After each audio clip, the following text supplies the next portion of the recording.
religions are very similar.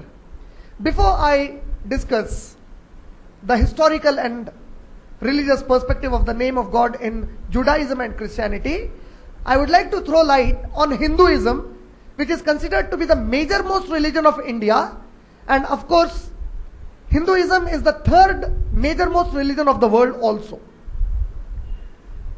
Christianity, Islam, followed by Hinduism.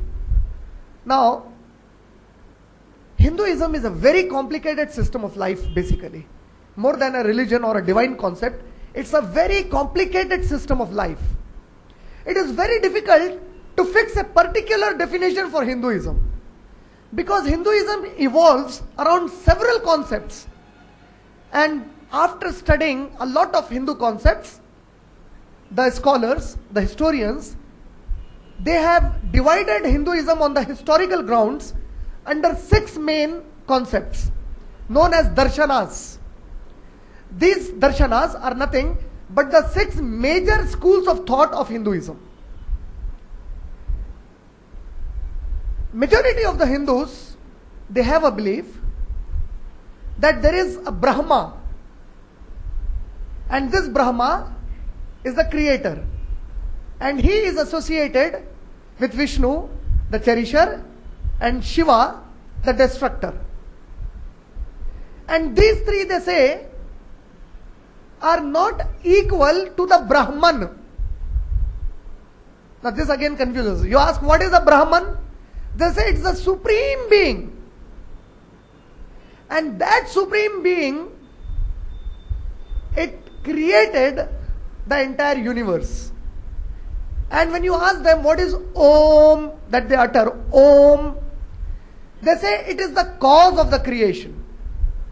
They call it as Ek Akshara. It is the Ek Akshara, one Akshar. Ekakshara they call it. And they say Om is the cause of creation. If you ask them to define Om, you will find 1000 definitions for Om. Everyone giving their own definition. There is nothing fixed for Om. Is Om and Brahman the same? Again they will say no, they are not the same. They say Om is the cause of creation, Brahman is the creator. The main original one is the Brahman.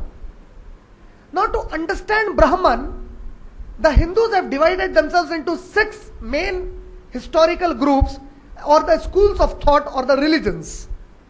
Now these 6 are Samkhya is one of them, Yoga is the second, third is the Nyaya, the fourth is the Visheshika, and the fifth is the Purv Mimamsa, and the sixth is the Vedanta. Now these are the 6. They have divided themselves in these 6 main schools of thought. Now what is Samkhya? So they say Samkhya is actually, see, this is very important. This is important because if you want to understand how strong Islam is in defining Allah subhanahu wa ta'ala, this is very important. This is the third major most religion of the world. And look how confusing they have kept themselves in understanding the Almighty God, and how simplified Allah subhanahu wa ta'ala made Islam for us. You ask them what is Samkhya. So they say Samkhya is basically based on 2 major definitions. That is Purusha and Pratrika. You ask them what is Purusha. So they will say Purusha is a Sanskrit word. And Purusha means self. Myself. That self is Purusha. They say it has got soul, that is Atma. Every self has got a soul, that is Atma. You ask them what is Pratrika. So they say Pratrika is the materialistic energy, is the materialistic universe around this self, this Atma. So they say when there is an imbalance between Pratrika and the Purusha, the soul and these materials, it is then that this evil and the good happens in the universe. And for anyone to overcome all these things, he will have to overcome 6 enemies in the Pratrika. This Pratrika, the universe, they say it can attract yourself, it can attract your soul and make you an evil person. So they say the 6 evils are Kama. Kama means the lust. Krodha, the anger. Lobha, the desire. Moya, the egoism. Madha, the attraction. And Mratriyasya, which means the jealousy. If any person overcomes these 6 things, he will receive the moksha, salvation. And according to the Samkhya school of thought of Hinduism, any self, any soul overcoming these 6 enemies, after achieving moksha, they unite with the Brahma and they themselves become God. And Islam doesn't approve it. Islam doesn't approve that any human being, any soul of a human being can unite with the Brahma and become a God. Islam doesn't approve it. The second school of thought popular is the yoga. Yoga has become very popular. Now this yoga concept is rigorous meditation to unite with Brahma. If you rigorously meditate, you will overcome these 6 things, these 6 enemies of the soul, and then you will unite with the Brahma.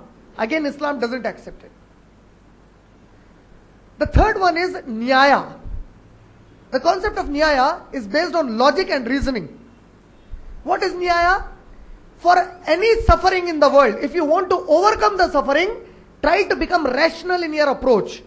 Reasonable. Reason it out. Why is this happening? How can I overcome it? And while reasoning and applying logic, you will at the end ultimately understand who Ishvara is. And once with your logic and reasoning, if you can overcome these sufferings, then you become equal to the Paramatma. And again, Islam doesn't approve it. The fourth concept is Visheshika. The concept of Visheshika in Hinduism, or the Visheshika school of thought, says that the entire universe, after it is concised, is created from a single atom, very close to the Islamic belief. Kanata ratkan fafataknahuma, becomes in one atom, and this atom was given the conscious and the life by the Brahma, the creator. So if any person approves that entire universe, the metaphysics and all the physics of the universe is in one atom, then he should believe that Brahma is the one who gave conscious to it. But then again, this is more kind of spiritual and logical approach and does not give any particular concept of life to the human beings. And then you have Purv Mimamsa.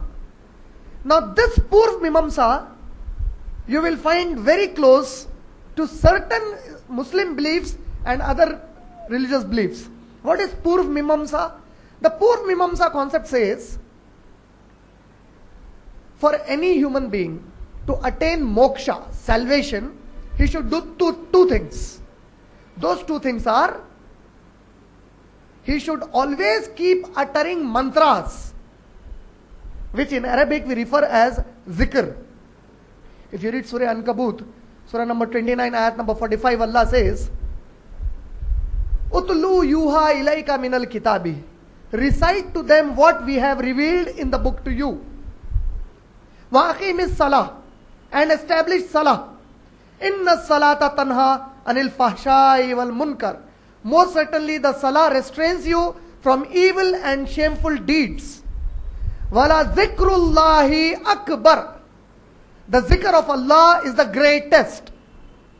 So you see, the Purv Mimamsa, it says that you should utter mantras a lot because it's the greatest thing. And the second thing they say is sacrifice through yajna, meaning sacrifice to the fire, to the ag. These 2 things they say is the most important for moksha, and if any person is in utterance and if he is giving sacrifices, that is enough for his salvation.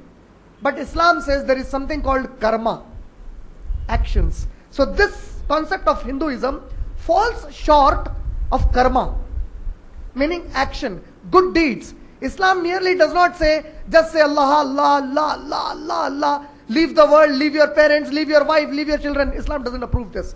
Islam says zikr is important, sacrifice. If you read Surah Hajj, Surah number 22, ayat number 34 to ayat number 37, Allah says, of the animals we have given to you, sacrifice them, for it is not the meat of the animals that reaches Allah, but it is your taqwa that reaches Allah subhanahu wa ta'ala. Surah Hajj, surah number 22, ayat number 37. So Allah subhanahu wa ta'ala is saying that only zikr and sacrifice is not enough, because there is something called amelus salihat.